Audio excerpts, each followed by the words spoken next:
Welcome back to our channel, Curtashing Adventures. And for today's video, nandito kami ngayon sa La Union.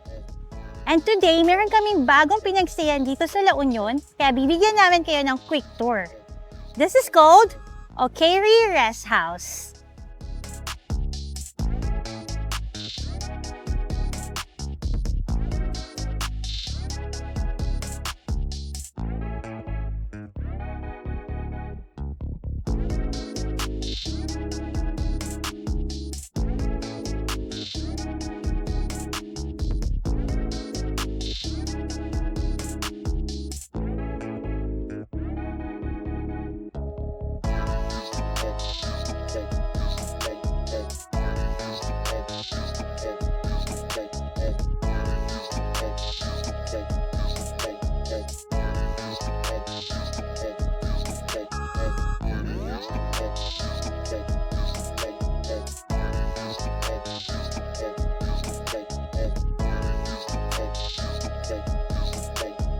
Located sila dito sa San Juan, La Union, and makikita nyo naman sa background, napakalapit lang nila sa beach area.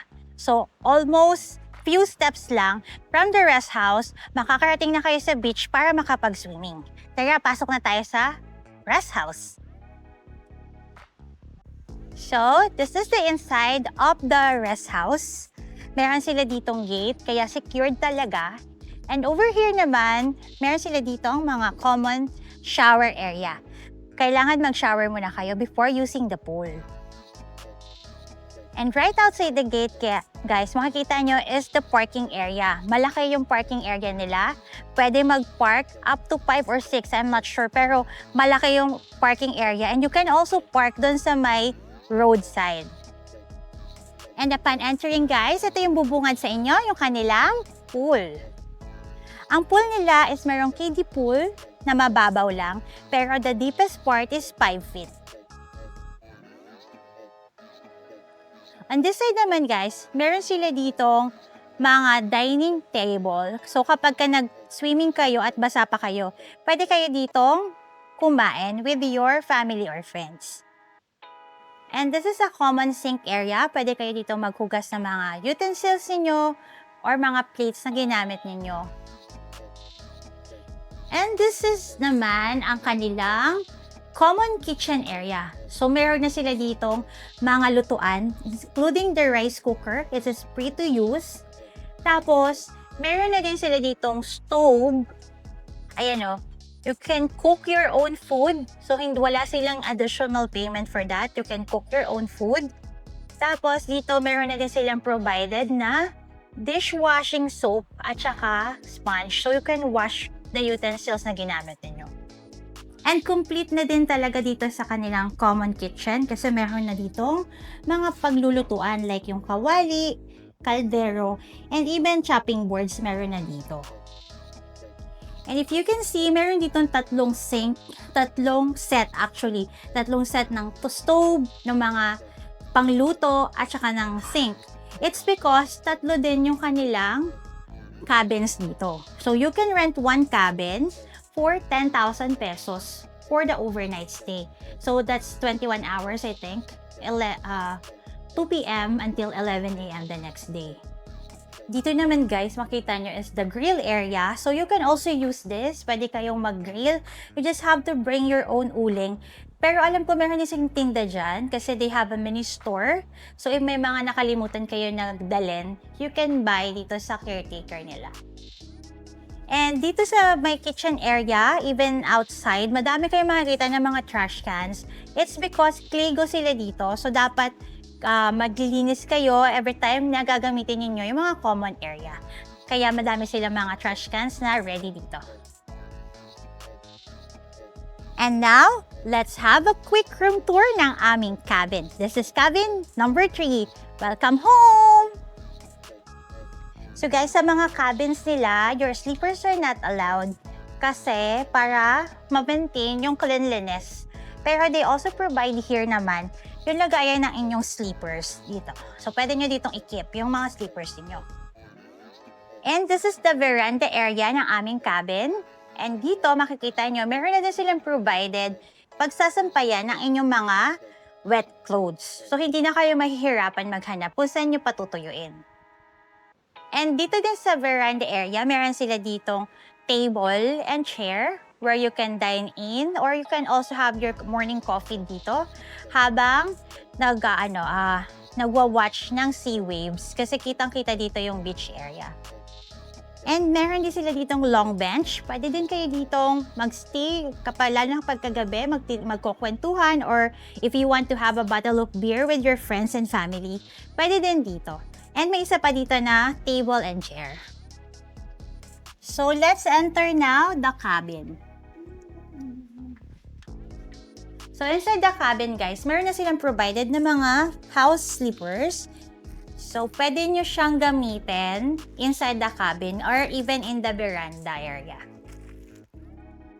Tapos, dito sa baba, they have a queen-size bed. So, pwede makatulog ang 2 tao. And then, this is a loft type cabin kasi sa taas, meron ding mga bed or yung foam. Pwede doon kasya is 5 na tao. All the cabins here are fully air-conditioned. If you can see, meron 2 air-condition inside the cabin. And meron na ding provided na smart TV. So, pwede kayong mag-Netflix and chill dito. Dito naman sa area na to guys, meron silang cabinet na provided. Ito, pwede nyo paglagyan ng inyong mga damit. And nandito na din yung towel. And this is the mini kitchen area ng ating cabin. So makikita nyo, provided na yung drinking water dito. So you don't need to bring or you don't need to buy anymore. Tapos dito naman sa side nito, meron silang microwave. And then meron ng electric kettle. Tapos yung mga eating utensils are also provided na dito. Like the plates. Ayan, meron silang plates and this one are also plates. May mga bowl. May mga spoon and fork na. Also may mga mugs and glasses na magagamit ninyo. Meron na din sila ditong sink where you can wash the plates at saka yung mga dishes. So, meron na silang sponge at saka dishwashing soap. Kaya pwede na kayo maghugas kasi nga clean as you go dito. Kaya make sure to wash yung mga nagamit niyo. And provided din nila guys yung mga toiletries like the bath soap. Tapos meron na din silang dental kit and also yung shampoo. So guys, ito naman yung price list or ito yung list ng mga tinitinda nila dito na pagka kailangan ninyo, meron silang available. Like mga basic needs lang, like egg, may bigas sila, and mga beer, soy sauce yan. So, you can buy sa kanila na lang.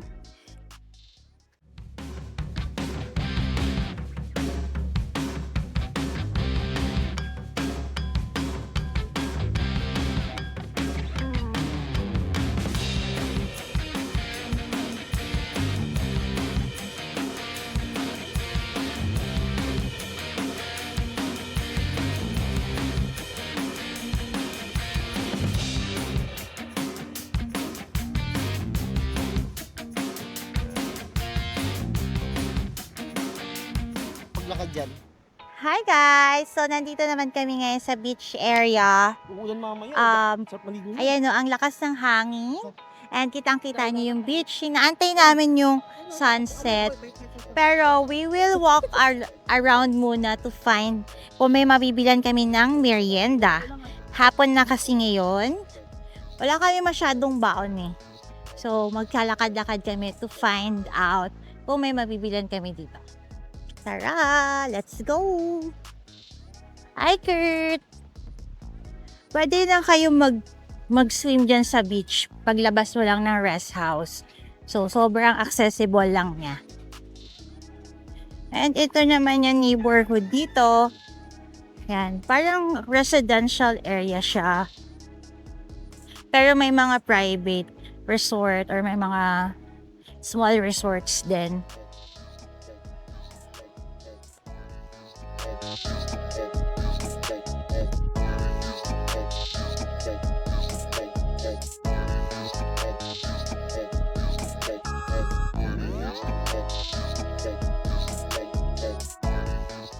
Dito guys, yung dinaanan ng car namin kanina from the main road at dito kami pumasok sa street na to. And then, sobrang lapit na nito dun sa rest house. Wala kaming nakita ng mga nagtitinda ng mga street food. Usually, mga sari-sari store lang. Yan na nabili namin. Ayan. Yung teaser na music video.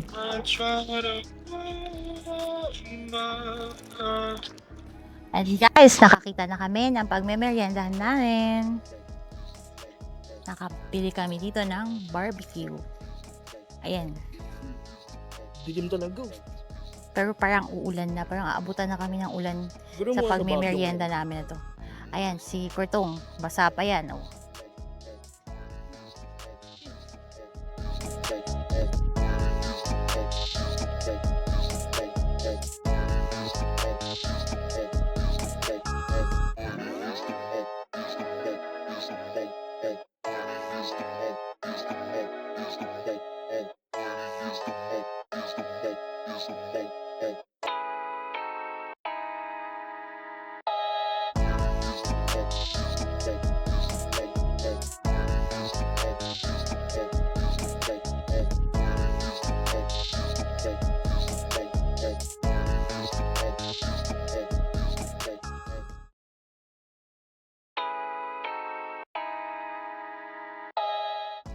Good morning guys! So magbe-breakfast na kami dito sa aming cabin dito sa Okeri Rest House. So sabi ko nga sa inyo, you can cook your own food here kasi meron naman silang kitchen. So we were able to cook our breakfast today. So ito na yung breakfast namin. Ayan, so prepared na yung breakfast namin. Si Daddy yung nagluto for today. Open, ayan, meron kaming longganisa and egg. Meron ding fried rice and coffee. Medyo tanghali na kami nagising. Plan sana namin 5 o'clock kami maglalakad-lakad sa may dagat. Kaya lang 6 na kami nagising. So we'll just have our breakfast tapos maglalakad tayo sa may beach area.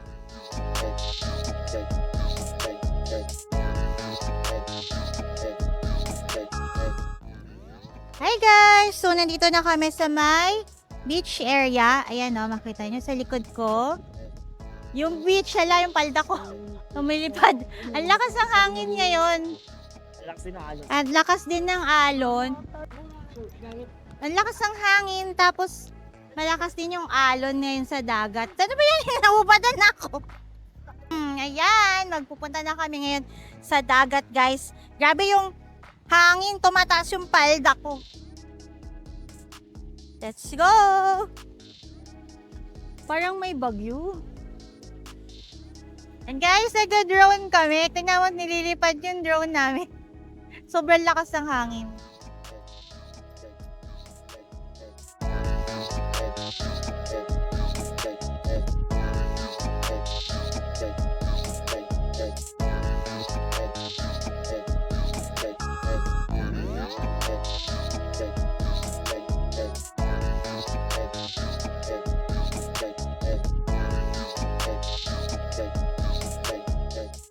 Dito na lang. Yeah!